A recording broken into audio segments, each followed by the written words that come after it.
Hello everybody, welcome back to another episode of Black Girl Order. I'm your host Anaya, and today I'm going to be sharing my unpopular opinions on Black people with y'all. Now before I get started, I do want to say this. Okay, I have way more unpopular opinions than what I listed now, and eventually these unpopular opinions will turn into topics that I'll be talking about, but until then I'm just going to share my, mildly important unpopular opinions. So without further ado, let's go ahead and get started with this topic.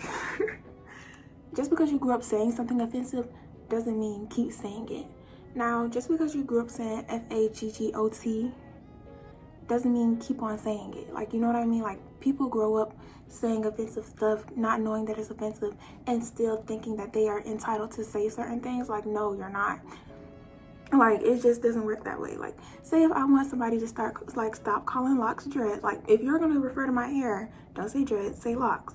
You're like, well, I've been saying dreads my whole life. Like, I don't care. Like, it's literally a word, And I'm not trying to like compare it to the N-word, but it's like, it doesn't go hand in hand. It's not similar, but at the same time, like, the concept of it is, the N-word is just a word, but it has a history behind it.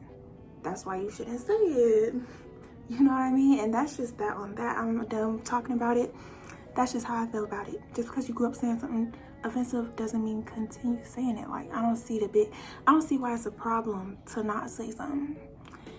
Anyways, next opinion. People need to stop using "you're not black enough" as an insult, because it really puts Black people into this category and makes us monoliths. Now, I've gotten like told that all my life, mainly because I speak proper. Now, for one, stop saying that people that speak regular standard American English speak proper. Like, I feel like African American vernacular English can be proper in a certain way, you know what I mean, amongst Black people. If you grew up saying it, then that's how you pronounce your words, that's how you use your dialect. So stop saying "not black enough" as an insult. Now, nobody's ever going to say "you're not white enough" or "you're too white." You know what I mean? Like, nobody's ever going to say that, because there's so many different stereotypes for white people where they're not a monolith. But there's only just like a few stereotypes, a box that people place us Black people in. If you keep saying "you're not black enough" as an insult, then it's just gonna add on to this stereotype instead of erasing it, which ultimately that's what we want. Okay. I feel like separation or revolution is the only way Black people will truly be liberated, because integration has never worked.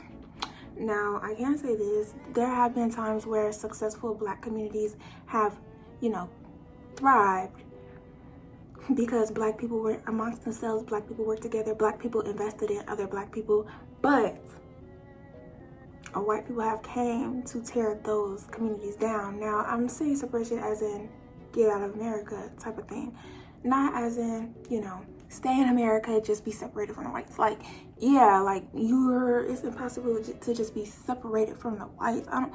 But if Black people learn to invest in our own communities and like, stop being so coony, stop being such a coon, like, stop wanting to be so in tune with white people, because honestly, we've gotten taught so much. Like, we've literally gotten taught that we are supposed to be equal to white people, when I believe that no one is created equally. Nobody should be equal to anybody. We don't want equality, we want equity. We want to be treated, we want to be accommodated the same way that other people are accommodated to, not equal treatment, because this equal treatment ain't equal enough. Okay, you know what I mean? Like, this equal treatment, whatever they call equality, whatever they call liberty, ain't liberating. You know what I mean? Like, it's not working. So, I mean, like, or revolution, basically fighting back, which America has a history of doing. Like, I don't understand why we can't do it now. People feel like we're in a better situation, so we don't have to do it, but this situation isn't the best situation. Like, we just want to be left alone, which we can't even get. Like, I don't understand why Black skin is such a threat to other people, but it's weird and it's time to cut it out. You know what I mean? Like, it's just time to cut it out. Anyways, next one. Black people can fetishize other black people.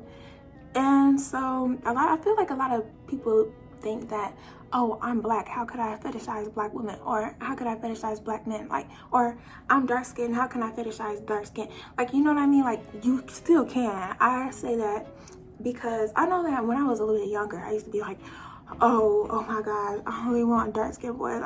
Like that's fetishizing. Like, if you want somebody solely because their skin tone is that skin tone, then that's fetishizing. Overly liking something to the point where it's lust is weird, you know. But when it comes to skin tone, that's weird, because it's like, just because someone has a certain skin tone doesn't change, you know, the features that come with them that make them quote unquote attractive. So because of that, it's like weird. Like, you're fetishizing dark skin or you're fetishizing light skin, as if a dark skinned person cannot look like a light skinned person and vice versa. It's like, come on now. Black people as a whole, we all have similar features to each other.